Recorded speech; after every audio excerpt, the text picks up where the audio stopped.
Hello friends, आज हम बात करेंगे भारतीय इतिहास के पार्ट 3 पे। तो हम इससे पहले 2 पार्ट कर चुके हैं इसमें, जिसमें हमने देखा पहले प्रागैतिहासिक काल और उसमें हमने पुरापाषाण काल, नवपाषाण काल, मध्यपाषाण काल ये सारी चीज़ें देखी थी। और दूसरे पार्ट में हमने जो प्रागैतिहासिक कालीन जो स्थल थे, उनके स्थलों के बारे में अध्ययन किया। और आज हम सिंधु घाटी सभ्यता को यहाँ पे देखने वाले हैं। और सिंधु घाटी सभ्यता को हम इसको एग्ज़ाम की दृष्टि से देखेंगे और जो भी इससे महत्वपूर्ण तथ्य हमारे एग्ज़ाम से संबंधित होते हैं, तो उनको हम सभी को यहाँ पे देखने वाले हैं। तो ज़्यादा देरी ना करते हुए हम आज की वीडियो को स्टार्ट करते हैं। तो जैसा कि आप देख सकते हैं, आज की जो टॉपिक है हमारा वो है सिंधु घाटी सभ्यता। तो इस सिंधु घाटी सभ्यता का हम सबसे पहले यहाँ पे सिंधु घाटी सभ्यता का विस्तार समझेंगे। यानी सिंधु घाटी इसका नाम है, इसके अलावा इसको सिंधु घाटी कहा जाता है, या इसके अलावा इसको कांस्ययुगीन सभ्यता भी कहा जाता है। इसके अलावा इसको हड़प्पा सभ्यता के नाम से भी जाना जाता था। तो पहले आप तो इसके नामों पे ध्यान रखना है कि एक इसको सिंधु घाटी के नाम से भी जाना जाता है, सिंधु घाटी के नाम से भी जाना जाता है। इसके अलावा इसको हड़प्पा सभ्यता के नाम से भी इसको जाना जाता है और कांस्ययुगीन सभ्यता के नाम से भी इसको जाना जाता है। तो 3-4 नामों से इसको जाना जाता है, ये नाम आपको ध्यान में रखने हैं। तो दूसरा इसका जो सिंधु सभ्यता का विस्तार है, विस्तार मतलब जो ये फैली हुई है हमारे भारत में, इसके अलावा भारत से अन्य देशों में भी जहाँ ये फैली हुई है, तो उस विस्तार को समझना यहाँ पर बेहद जरूरी है।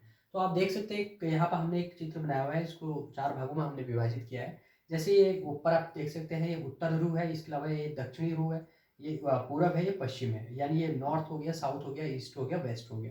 तो 4 भागों में हमने इसको विभाजित कर लिया है और इन 4 भागों को ही हम समझने वाले हैं। 4 भागों में किस प्रकार से ये इसका विस्तार हुआ है। तो सबसे पहले जो ऊपर हमारे जो भारत में अगर इसकी बात करें, तो सबसे पहले जो यहाँ आता है हमारे जम्मू कश्मीर वाला एरिया।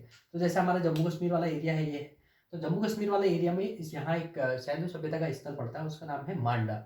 इसका नाम क्या है? मांडा। यानी मांडा हमारे कहाँ पड़ता है? जम्मू कश्मीर वाले एरिया में पड़ता है और ये जम्मू कश्मीर में है, चिनाब नदी के किनारे पे ये स्थित है। यानी मांडा कहाँ पे है? चिनाब नदी के किनारे है, जम्मू कश्मीर में स्थित है। और ये हमारे भारत का सबसे उत्तरी स्थल है। यानी जो हमारे भारत में स्थित हड़प्पा सभ्यता का ये सबसे उत्तरी स्थल है, जिसका नाम क्या है? मांडा है। और ये कहाँ पे? चिनाब नदी है, जो चिनाब नदी के किनारे पे स्थित है। और ये वर्तमान कहाँ पे? जम्मू कश्मीर में स्थित है। तो ये चीज़ आपको ध्यान में रखनी है, नंबर 1।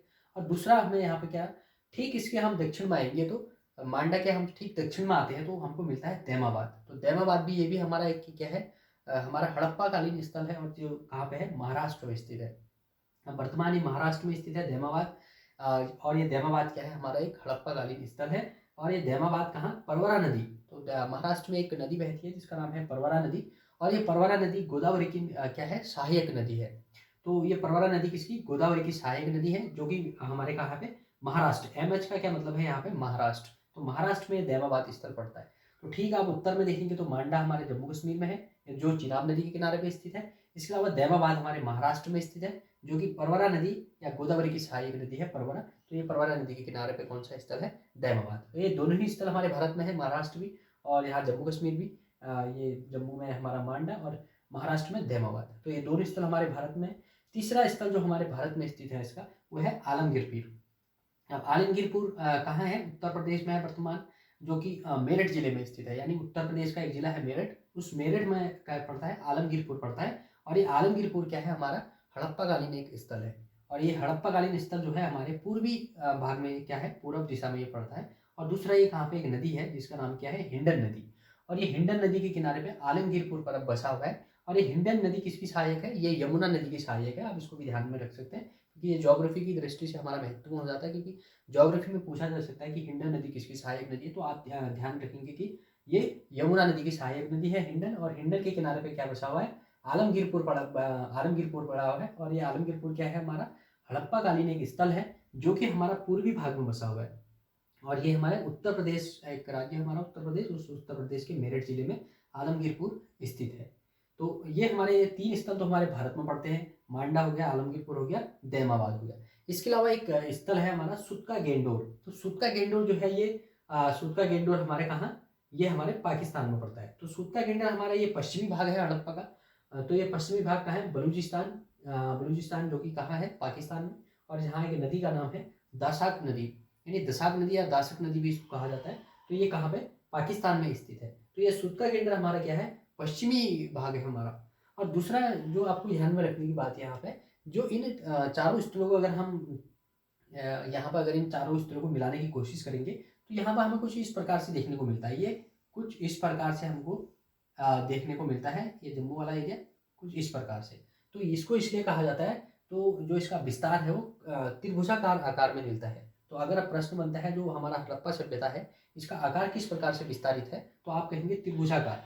तो ये आकार अगर हम इनको मिला देंगे, जैसे कि आप जम्मू वाला एरिया देखेंगे तो हमारा, तो जम्मू वाला एरिया हमारा सबसे ऊपर आ जाता है यहाँ, ये वाला भाग जो है जम्मू वाला एरिया में आ जाता है। और ठीक ये बलूचिस्तान जो है हमारा, ये यहाँ कहीं पाकिस्तान वाला एरिया जो है यहाँ आ जाता है।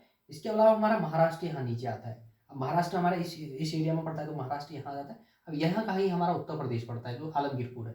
तो ये हम चारों को अगर हम मिलाते हैं तो कुछ त्रिभुजाकार आकृति देखने को मिलती है, यानी जो इसका विस्तार हमको देखने को मिलता है वो त्रिभुजाकार आकार में देखने को मिलता है। तो आपको ध्यान के रखना है यहाँ पर, अगर हड़प्पा सभ्यता का जो विस्तार पूछा जाता है तो इसका आकार किस प्रकार का अगर प्रश्न बनता है तो आप कहेंगे ये त्रिभुजाकार का इसका विस्तार हमको देखने को मिलता है। किस प्रकार का आकार देखने को मिलता है, त्रिभुजाकार आकार हमको इसका देखने को मिलता है। और दूसरी बात आपको यहाँ पे क्या ध्यान में रखनी है, इसकी बीच की जो दूरियां हैं। अब देखो मांडा जो हमारा यहाँ जम्मू कश्मीर वाला एरिया है, और ठीक दैमाबाद वाला जो एरिया हमारा महाराष्ट्र में, तो इन दोनों के बीच की अगर आप लंबाई को देखेंगे, यानी लंबाई जो यानी दूरी को देखेंगे, तो दूरी इनके बीच में कितनी पड़ती है, 1400 किलोमीटर इनके बीच की दूरी देखने को मिलती है। कितना किलोमीटर, 1400 किलोमीटर दूरी है दैमाबाद से मांडा। तो इन मांडा से लेकर दैमाबाद अगर हम ट्रैवल करते हैं या जाते हैं तो हमको 1400 किलोमीटर की दूरी देखने को मिलती है। यानी ये एक दूसरे से कितनी दूरी पर स्थित है, ये दोनों स्थान 1400 किलोमीटर दूरी पर ये क्या है, स्थित है।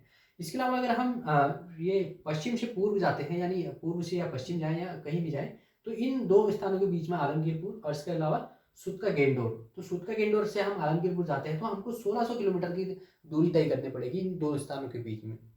तो अगर प्रश्न बनता है कि आलमगीरपुर और सुतका गेंडोर के बीच कितनी दूरी है, तो आप कहेंगे 1600 किलोमीटर की दूरी यहाँ पे हमको तय करनी पड़ेगी, तब हम इन दोनों स्थानों पर क्या कर सकते हैं, आ जा सकते हैं। यानी हमें क्या यहाँ पे दो चीज़ याद रखनी है। एक तो हमें याद रखना है कि जो मांडा से दैमाबाद है वो 1400 किलोमीटर की दूरी है इन दोनों के बीच में, और जो सुतका गेंडोर से आलमगीरपुर है, इन दोनों के बीच में कितना 1600 किलोमीटर की दूरी हमको देखने को मिलती है। तो ये हमारे क्या है, ये हड़प्पा कालीन स्थल है, यानी हड़प्पा कालीन स्थल तो है ही। तो हड़प्पा इस प्रकार से फैला हुआ था, यानी आज हम जब उत्खनन हम हड़प्पा का देखते हैं तो कुछ स्थान हमको यहाँ जम्मू कश्मीर वाले एरिया से देखने को मिलते हैं। इसके अलावा हमें पाकिस्तान वाले एरिया में, हमें बलूचिस्तान वाला एरिया, ये जो दासक नदी है, यहाँ हमको ये सुतका गेंडोर देखने को मिलता है, जो काफ़ी बड़ा स्थल है। इसके अलावा ये दैमाबाद वाले एरिया में आपको क्या देखने को मिलता है, हड़प्पा कालीन स्थल देखने को मिलते हैं। और साथ में हम आलमगीरपुर वाले, ये उत्तर प्रदेश वाले एरिया में भी हमको हड़प्पा कालीन स्थल देखने को मिलते हैं। यानी इसका जो विस्तार है कुछ इस प्रकार से हमको देखने को मिलता है। तो ये विस्तार को आप ध्यान में रखें, और साथ में इस चित्र को अपने माइंड में रखना है, आप तो इसको कभी नहीं भूलेंगे। दूसरा यहाँ पे इसकी लिपि की बात आ जाती है। लिपि से बार बार यहाँ पर प्रश्न बनता है कि हड़प्पा जो सभ्यता है उसकी लिपि कौन सी है। तो आपको एक तो यहाँ पे ये याद रखना है, ये एस जो बना रखा है, एस आकृति आपने दिमाग में हमेशा रखनी है कि यहाँ पे किस प्रकार की लिपि है। इस एस आकार से आप इसको याद कर लेंगे तो आप कभी इसको नहीं भूलेंगे। सबसे पहले आपको याद रखना है जो यहाँ की लिपि को लिखने का एक तरीका है, ये दाएं से लेके बाएं स्टार्ट होती है। यानी जैसे यहाँ पर अगर मैं इस प्रकार से खड़ा हूँ तो मेरा दाहिना ये है और बायां ये वाला हाथ है, तो आप इसको कहाँ से स्टार्ट करते हैं, इस दाएं वाले हाथ से स्टार्ट करते हैं इसको लिखना। तो सबसे पहले हम दाएं से लिखते हैं और कहाँ, यहाँ तक इस बाएं भाग तक लिखना शुरू करते हैं, यानी दाएं से बाएं लिखते हैं। फर्स्ट पहली लाइन हम दाएं से बाएं लिखते हैं, और दूसरी लाइन हमारे बाएं से स्टार्ट होती है, यहाँ से स्टार्ट होती है और यहाँ तक जाती है, यानी कहाँ, यहाँ तक जाती है। अब ये हमारा कहाँ, ये हमारा बायां हो गया, बाएं से स्टार्ट हुई, दाएं गई, फिर ये दाएं से स्टार्ट होती है, यहाँ बाएं तक आती है, कहाँ स्टार्ट होती है, फिर दाएं से स्टार्ट होती है, बाएं तक हुई। तो आपको यहाँ पर ध्यान के रखना है, इसकी लिपि जो है सबसे पहले दाएं से हम शुरू करते हैं, पहली लाइन इसकी दाएं से बाएं लिखते हैं। तो अगर पूछा जाएगा कि हड़प्पा कालीन जो लिपि है ये कहाँ से कहाँ लिखी जाती है, तो आप क्या कहेंगे, आप कहेंगे दाएं से बाएं लिखी जाती है। पहली लाइन इसकी दाएं से बाएं लिखी जाती है, यानी दाएं हाथ से हम इस तरीके से लिखते आते हैं, क्योंकि जब हम लिखना शुरू करते हैं तो हम बाएं से दाएं लिखते हैं अपनी हिंदी को, या इंग्लिश लिखते हैं तो हम क्या क्या बाएं से दाएं चलते हैं, इधर चलते हैं। लेकिन इसमें क्या हो रहा है, ये दाएं से बाएं आ रही है, तो ये चीज़ आपको ध्यान में रखनी है। पहली लाइन इसकी दाएं से बाएं स्टार्ट होती है, तो ये आपको ध्यान में रखनी है। दूसरा इसका जो लिपि है ये भाव चित्रात्मक लिपि है। भाव चित्रात्मक से क्या मतलब है, कुछ यहाँ के जो हमको मोहरें मिली यहाँ के उत्खनन में, तो उन मोहरों को क्या हमको क्या जो भी यहाँ से वो मिलते हैं, हमको साक्ष्य मिलते हैं इस चीज़ के, तो उसमें कुछ चित्र बने हुए मिलते हैं। तो उन चित्रों के आधार पर कहा जाता है कि जो वहाँ की लिपि थी वो किस प्रकार की लिपि थी, भाव चित्रात्मक लिपि थी। यानी भाव चित्रात्मक से क्या मतलब है, चित्रों के माध्यम से एक्सप्रेस किया है उन्हें, अपनी फीलिंग्स को जो कहना चाहते थे उन सब चीज़ों को किसके माध्यम से, चित्रों के माध्यम से उन्होंने वहाँ पे प्रकट करने की कोशिश करी है। तो इसीलिए इसको क्या कहा जाता है, भाव चित्रात्मक लिपि कहा जाता है। क्या कहा जाता है, भाव चित्रात्मक लिपि। या इसके अलावा यहाँ की लिपि को क्या कहा जाता है, गौमूत्र लिपि कहा जाता है। क्या कहा जाता है, गौमूत्र लिपि भी इसको कहा जाता है। इसके अलावा इसका एक और नाम याद रखना है, सर्पिलाकार। आपको एक और क्या नाम याद रखना है इसका, सर्पिलाकार, क्योंकि यहाँ से ये सर्प की तरह दिख रही है तो इसलिए इसको सर्पिलाकार लिपि भी इसको कहा जाता है। और साथ में इसको एक और नाम दिया गया है, इसको कहा जाता है ब्रुस्टोफेदन। क्या कहा जाता है, ब्रुस्टोफेदन लिपि भी इसको कहा जाता है। तो ये 4 नाम आपको ध्यान में रखने हैं। एक तो आपको ये याद रखना है दाएं से बाएं, यानी दाएं से बाएं लिखी, पहली लाइन इसकी दाएं से बाएं लिखी जाती है। दूसरा आपको रखना है भाव चित्रात्मक लिपि। तीसरा आपको गौमूत्र लिपि के नाम से याद रखना है। इसके अलावा सर्पिलाकार नाम याद रखना है। इसके अलावा ब्रुस्टोफेदन इसका नाम आपको ध्यान में रखना है। तो ये नाम अब तो आपको याद हो ही गए होंगे, और ये चित्र भी आपको बनाना है। इसके अलावा ये भी आपको बनाना है, और साथ में ये जो त्रिभुजाकार आकृति हमको देखने को मिलती है, इसका विस्तार हमको किस प्रकार का देखने को मिलता है, त्रिभुजाकार आकार में हमको इसका विस्तार देखने को मिलता है। तो ये चीज़ आपको ध्यान में रखनी है। और आगे हम चलते हैं, इसका एक स्थल है हड़प्पा, उस हड़प्पा के बारे में हम यहाँ पे अध्ययन करने वाले हैं। जैसे कि आप देख सकते हैं, सिंधु सभ्यता जो है इसका नाम देने वाले क्या कौन थे, इसका नामकरण करने वाले थे जॉन मार्शल। तो जॉन मार्शल के द्वारा ही इसका नाम सिंधु सभ्यता रखा गया, या इसको हड़प्पा के नाम से भी जानते हैं। तो आपको ये यहाँ पर लिख लेना है।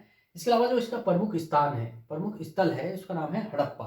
अब हड़प्पा क्या है, पाकिस्तान का एक गांव का नाम है हड़प्पा। तो उसी अभी वर्तमान में जो ये क्या है, पाकिस्तान में है। तो वर्तमान में ये पाकिस्तान के शाहीवाल जिले में स्थित है हड़प्पा। तो ये जो हड़प्पा है, वहाँ का एक गाँव था, उसी गाँव के नाम पर इसका नाम क्या रख दिया गया, हड़प्पा रख दिया गया। तो इसलिए इसको हड़प्पा सभ्यता भी कहा जाता है। और ये कहाँ, पाकिस्तान के वर्तमान शाहीवाल जिले में ये स्थित है।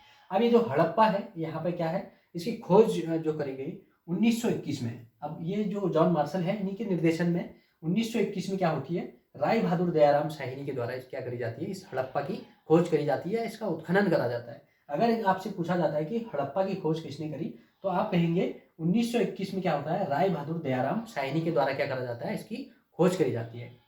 साथ में आपसे पूछा जा सकता है कि जो हड़प्पा है वो कौन सी नदी के किनारे पे स्थित है। तो आपको ध्यान में क्या रखना है, यहाँ पे जो हड़प्पा में जो नदी हमको देखने को मिलती है, वहाँ पे रावी नदी के तट पर ये स्थित है। ये भी आपको ध्यान में रखना है। कहाँ, रावी नदी के तट पर क्या ऊंचा स्थान स्थित है, हड़प्पा कहाँ पे है, रावी नदी के तट पर स्थित है। तो ये 2 चीज़ें आपको ध्यान में रखनी है। एक तो 1921 में इसकी खोज किसके द्वारा होती है, राय बहादुर दयाराम शाहिनी के द्वारा इसकी खोज करी जाती है या उसका उत्खनन करा जाता है। और साथ में आपको रखना है कि नदी कौन सी, रावी नदी के तट पर कौन सा हड़प्पा स्थान कहाँ पे है, रावी नदी के तट पर स्थित है। ये आपको यह ध्यान में रखना है। साथ में अब यहाँ की एक विशेषता क्या रही है, यहाँ पे जो सड़कें बनी हुई है, यानी जो यहाँ का नगर नियोजन है, इस नगर के लिए अगर किसी कोई भी नगर है, वहाँ पे तो रास्ते तो होते ही हैं, कुछ सड़कें होती हैं वहाँ पर जाने के लिए। अगर जैसे हम आज वर्तमान में अगर अपने शहरों को देखें, तो वहाँ शहरों में रोडें हमको देखने को मिलती हैं, और उसके अलावा गलियाँ देखने को मिलती हैं। तो यहाँ हड़प्पा यानी या जो सिंधु सभ्यता घाटी है, सभ्यता है, यहाँ की एक मुख्य विशेषता क्या है कि जो यहाँ का नगर नियोजन है, यहाँ का नगर नियोजन इस प्रकार से किया गया था कि जैसे वहाँ पे सड़कें हैं, तो सड़कें एक दूसरे को 90 डिग्री पर क्या करती हैं, काटती हैं, जिसे हम ग्रिड पद्धति कहते हैं। ग्रिड का क्या मतलब होता है, जाल। अब कुछ इस प्रकार से यहाँ पर हमको सड़कें देखने को मिलती है। जैसे एक सड़क, 2 सड़कें ऊपर से आ रही है, फिर तीसरी आ रही है, फिर चौथी आ रही है, फिर पाँचवीं आ रही है। कुछ इस प्रकार से सड़कें एक दूसरे को नीचे को आ रही है।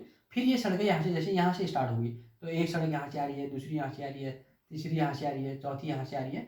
तो ये एक प्रकार से क्या बन गया है, एक जाल टाइप का बन गया। जैसे हमारे जाल होता है कि नेट, आपने देखा होगा, जैसे हम वॉलीबॉल खेलते हैं तो वहाँ पर नेट लगाते हैं, तो उसमें क्या होता है, अगर जो एक धागा यहाँ से आ रहा है तो दूसरा उसके ऊपर आता है, तो कुछ धागे इस प्रकार से चलते हैं, कुछ ऊपर से खड़े करके बिल्कुल बराबर एक सीध में आते हैं, यानी 90 डिग्री पे एक दूसरे को काटते हैं। तो उसी प्रकार से यहाँ पर हमको क्या देखने को मिलता है, ये सड़कों का जाल देखने को मिलता है। ये सड़कें क्या होती है, एक दूसरे को 90 डिग्री पर बिल्कुल काट रही होती हैं।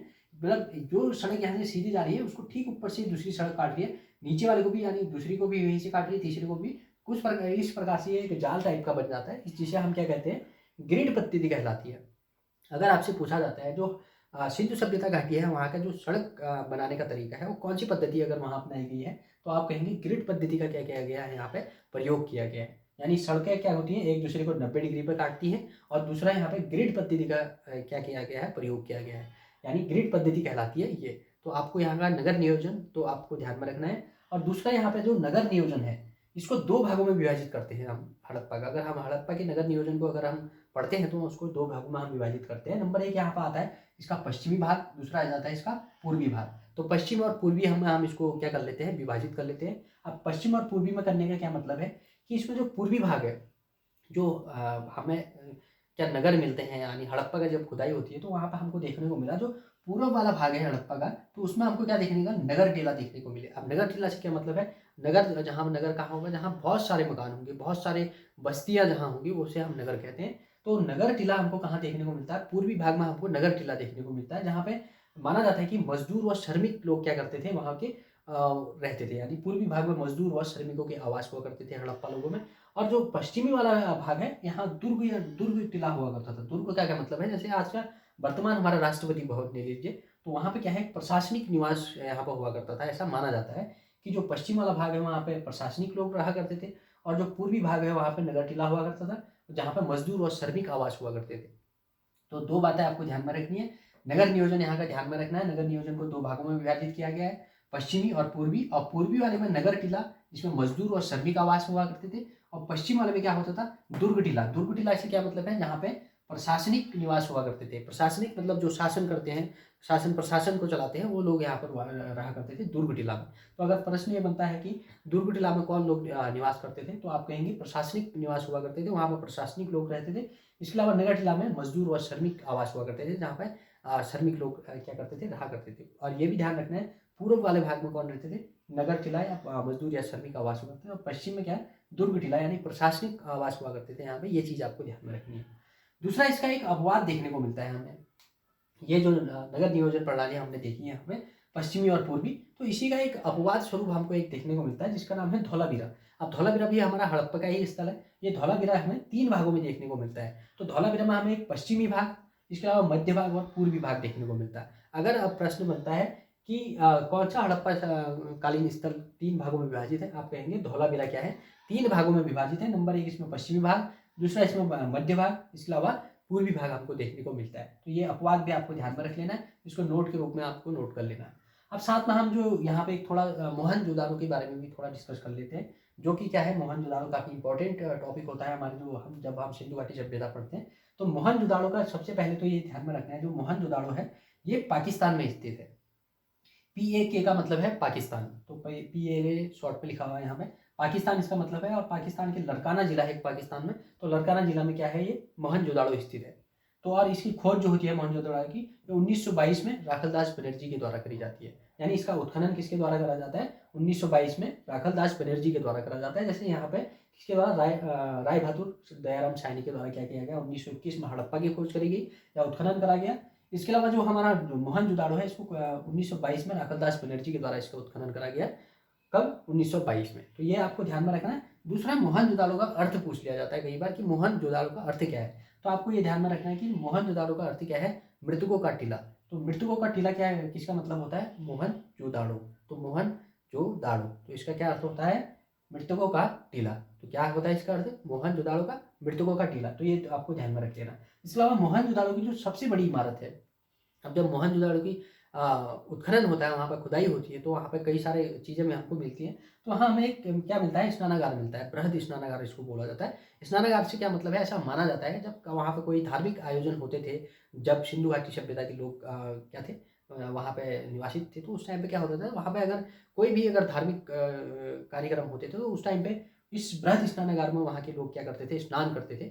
ये सभी लोगों के लिए नहीं होता था, ये जो वहाँ के दो धार्मिक अनुष्ठान करने वाले जो बड़े वहाँ पे लोग थे, जैसे यहाँ पे प्रशासनिक लोग थे, उसी प्रकार से जो क्या होते थे, मोहनजोदाड़ो में जब धार्मिक कार्यक्रम शुरू होते तो वहाँ पे कुछ लोग जैसे बड़े लोग वहाँ पे जो जो क्या होते थे, धार्मिक अनुष्ठानों को करने वाले होते थे, वो लोग इसमें क्या करते थे, स्नान करते थे। तो इसको क्या बोला जाता है, बृहद स्नानागार। और ये पूछा जाता है कि मोहनजोदाड़ो की सबसे बड़ी इमारत कौन सी है, तो आप कहेंगे बृहद स्नानागार। तो ये बृहद स्नानागार कहाँ से हमको मिलता है, ये मोहनजोदाड़ो से मिलता है। और इस बृहद स्नानागार की जो गहराई है, यानी ये क्या है, 8 फीट गहरा है। ये गहरा कितना है, 8 फीट है। और इसकी लंबाई जो है कितनी, 23 फीट। 23 फीट ऐसे लंबा है और 8 फीट ये नीचे को गहरा है। ये भी आपको ध्यान में रख लेना है, क्या रखना है, 8 फीट गहरा और 23 फीट ये क्या है, लंबा है, इधर से लंबा, और गहरा कितना है, 8 फीट। तो ये कहाँ से मिलता है हमको, बृहद स्नानागार, ये मोहनजोदाड़ो से मिलता है हमको। और मोहनजोदाड़ो की ये सबसे बड़ी इमारत है, बृहद स्नानागार। तो ये चीज़ भी आपको ध्यान में रखना है। दूसरा, हम मोहनजोदाड़ो की जब हम उत्खनन करते हैं, वहाँ पे ये राखलदास बनर्जी के द्वारा जब वहाँ पर उत्खनन करा गया, तो हमको यहाँ से कांस्य की नर्तकी मिलती है, कांस्य की नर्तकी की मूर्ति मिलती है। यानी इसका क्या मतलब है, कांस्य, यानी कांसा क्या होता है, एक धातु है कांसा। तो इस धातु से बनी हुई, कांस्य धातु से बनी हुई एक नर्तकी। नर्तकी क्या मतलब है, नाचने वाली। तो नाचने वाली एक मूर्ति मिली है, नाचते हुए मुद्रा में हमको कांस्य की एक मूर्ति बनी हुई है, जो क्या कर रही है, डांस कर रही है, डांसिंग फॉर्म में वो मूर्ति बनी हुई है और ये कांसे की बनी हुई है। कहाँ से मिलती है? कांसे की नर्तकी की मूर्ति मिलती है हमको मोहनजोदाड़ो की उत्खनन से। तो ये आपको ध्यान में रखना है, काफ़ी इंपॉर्टेंट है ये, हर बार पूछा ही जाता है कि कांसे की नर्तकी की मूर्ति हमको कहाँ से मिली है? मोहनजोदाड़ो से हमको ये मिली हुई है। अब इसके अलावा आपको मूर्ति से याद रख लेना है मोहनजोदाड़ो, और मोहनजोदाड़ो से हमको क्या मिलती है? काशी की नर्तकी की मूर्ति, ये भी ध्यान में रखना है। यहाँ से हमको पशुपति की मोहर मिली है। अब हमको जो मोहनजोदाड़ो से मोहर मिली हुई है, वहाँ से क्या मिलती है? पशुपति की मोहर मिली हुई है। तो पशुपति की मोहर हमको कहाँ से मिलती है? मोहनजोदाड़ो से। तो यह भी आपको ध्यान में रखना है। अभी वर्तमान में ये पशुपति की जो मोहर है, ये दिल्ली संग्रहालय में रखी गई है। तो आपको ये पशुपति का जो मोहर मिलती है, कहाँ से मिलती है? मोहनजोदाड़ो से मिलती है। साथ में यहाँ पे क्या होता है? एक दाढ़ी युक्त पाषाण मूर्ति मिली हुई है। दाढ़ी युक्त आपने देखा होगा, एनसीईआरटी में फोटो हम देखते हैं, एक बाबा की सी फोटो है जिसमें उनकी दाढ़ी है और आंखें बंद है, यानी वो योग ध्यान मुद्रा में वो मूर्तियाँ देखने को मिलती है। तो पाषाण मतलब पत्थर की वो मूर्ति है जिसमें उनकी दाढ़ी युक्त पाषाण मूर्तियाँ हमको वहाँ से देखने को मिलती है, और वो कहाँ से मिली है? मोहनजोदाड़ो से मिली है।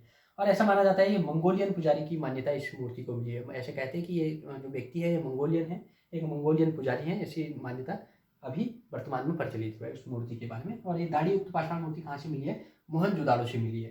तो ये हमारा आज का टॉपिक था जो हमने यहाँ पे समझा। आई होप आपको ये समझ आ गया होगा। तो इसके अलावा हम इससे जुड़े हुए जो भी स्थल है उनको अगली वीडियो में देखेंगे। आज के लिए इतना ही काफ़ी है। और आज से जो हम आज का टॉपिक है उससे संबंधित कुछ प्रश्न भी हम आपसे पूछेंगे। जैसे कि पहला प्रश्न है कि जो आलमगीरपुर से सुतका गेंडोर जो स्थान है उसके बीच की क्या दूरी कितनी है?